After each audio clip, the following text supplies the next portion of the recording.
So today, it was announced that McCollum had signed a 3-year, $100 million extension, which will kick in 2021.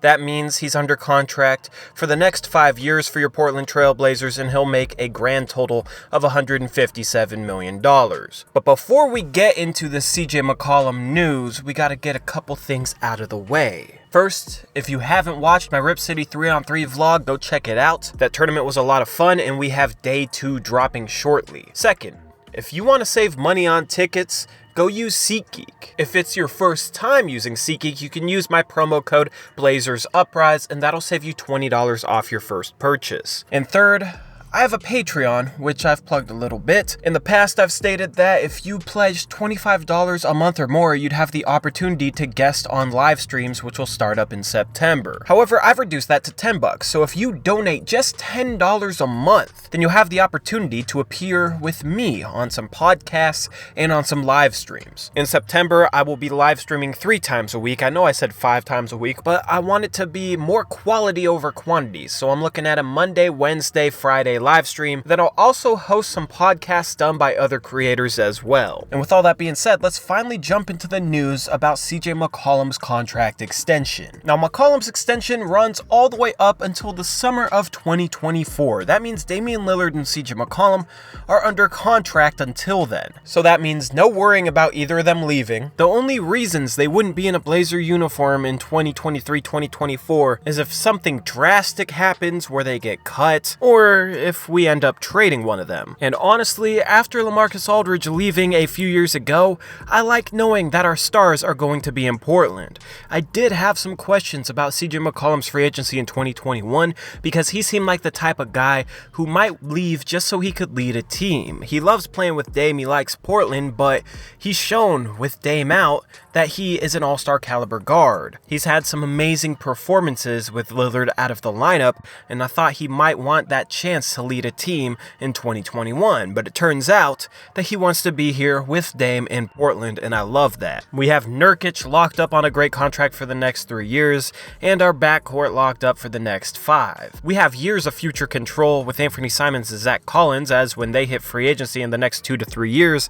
they will be restricted free agents, so we will be able to hang on to them, and we have total complete control over our core going forward. Now, I also don't think this is an overpay for McCollum. If you told me he would get this contract extension a couple years ago, I probably would have said it was an overpay, but looking at some of the deals some players got this offseason, I don't think we're overpaying McCollum by paying him $33 million a year between 2021 and 2024. Tobias Harris signed a 5-year, $180 million extension. Chris Middleton signed a huge extension as well. I don't think either of those players are noticeably better than McCollum. CJ got what the market dictates, and as I said in reference to Dame's Supermax extension, you have to realize that the salary cap in 2021 is projected to be around $118 million. Going through 2024, that number could be upwards of $130 million a year. The salary cap is rising, and while $33 million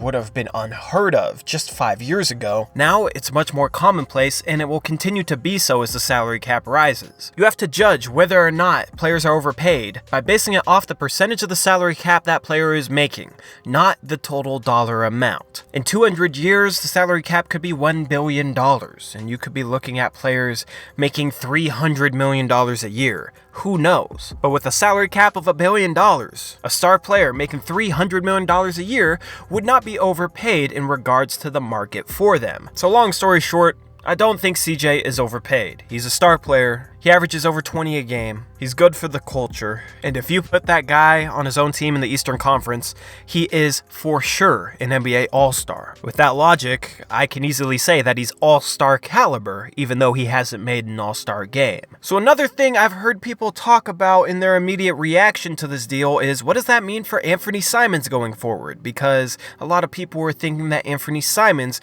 could, in the future, replace McCollum's spot as the starting shooting guard next to to Damian Lillard. And even if Anthony blows up, I don't think that means that we have to get rid of CJ McCollum. If you were to split all their minutes evenly at the 1 and 2 spots, all 3 players would be able to get 32 minutes per game. If you played 3 minutes of a 3-guard lineup involving all 3 players could get around 33 minutes per game. Obviously, Dame is better than both CJ and Anthony, so maybe you could split it up where Dame gets 35 minutes a game and CJ and Anthony get 32 minutes per game. Obviously, this would be in the future as Anthony Simons is not ready to play 32 minutes per game right now, but if Anthony blows up, divvying up those minutes is a good problem to have, and I don't think it's as much of a problem as people think. It would also help Portland be able to rest Dame and CJ throughout the season, as you could see a little bit of load management with Anthony Simons being able to step in and get close to replacing one of those guys' production. It could also help as Dame and CJ could possibly play a couple less minutes per game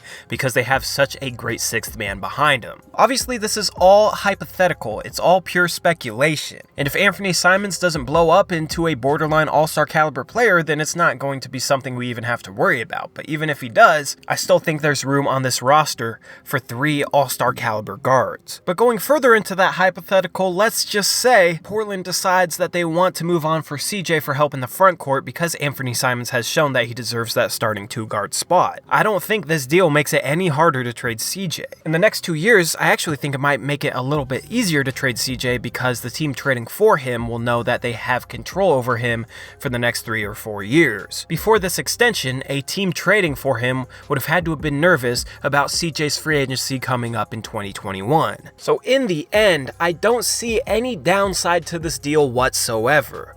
I think it was a good move and a move that Neil Olshey had to make. As a small market, you gotta retain talent. Olshey wasn't going to be able to pull off something where he let CJ McCollum walk in 2021 and then use the money he saved in order to sign a star free agent that's better than CJ. Nobody wants to sign in Portland already, and if you lose an all-star caliber guard like that, nobody's going to want to come here. And honestly, I just find it weird that some people have said, oh, there goes our chance to sign a star free agent in 2021 because we decided to use the money on CJ. We weren't going to be able to let CJ walk and then replace him with a better free agent. That's just not realistic. So for those of you who know what opportunity cost is, we're not losing an opportunity by extending CJ. We wouldn't be able to replace his production in free agency with the $33 million a year that we gave him. So even if you do think he's overpaid, it's not something that's actually going to hurt our roster construction going forward. If anything happens, the stability is only going to help us in that regard. So anyway, let me know what you think of the CJ McCollum extension. Hopefully I gave you a little added perspective on this move. So with that, it's a wrap for this video. I hope you guys enjoyed. This has been Tori. I'll see you later. Like always, peace out. Go Blazers.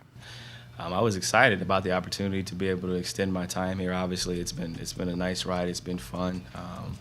I'd be remiss if I didn't thank Jody as well, for having faith and believing in me. If I didn't thank the late Mr. Allen for his vision, building a culture, building a winning program, and believing in me, and obviously thanking Neil for risking his life back in college and driving through that snowstorm and watching me play before I end up breaking my foot. And we always joke about it, but it's crazy how life has kind of transpired from re-breaking my foot my rookie year to now. I think it's collective. Obviously, I've been here 6 years going to 7 years, and I like to say that even though I didn't impact as much my first couple of years, I've never not played in the playoffs. So I think that's a cool thing to kind of experience, and there's a lot of guys that don't get to play in the playoffs. But just seeing how we've evolved from my rookie year to now, seeing how Dame's evolved, seeing how the staff has kind of changed and what we've been able to accomplish, I think it's a testament to our front office, obviously our ownership and how they court certain players. A certain type of player fits in here, and I think that we've done a good job of implementing those guys. And obviously 7, 8 new guys coming in, there's a reason why they're coming in, and I think they'll fit really well. No, I think that's a good question. I think, looking at how I was raised, growing up in Canton, Ohio, the path I took going to Lehigh University, I didn't go to Kentucky, I didn't go to a Duke. I went to a place that was right for me, and a place that, I grew to love, and a place that grew to love me. And I think the same thing goes for Portland. They gave me a chance, coming out of college. They love me, the city loves me, I love the organization, I love the city, and I think that it was the right fit for me. Exploring the market and doing those types of things, I don't think it was necessary for me and my lifestyle and the type of career I wanted to have. And I feel like, being able to lock in a long-term deal shows a mutual commitment, a mutual agreement to where I'm happy, they're happy, and we want to continue to build on what we've done. And I think that, based on what I've been able to accomplish and what I think we can accomplish in the future, it's a great decision.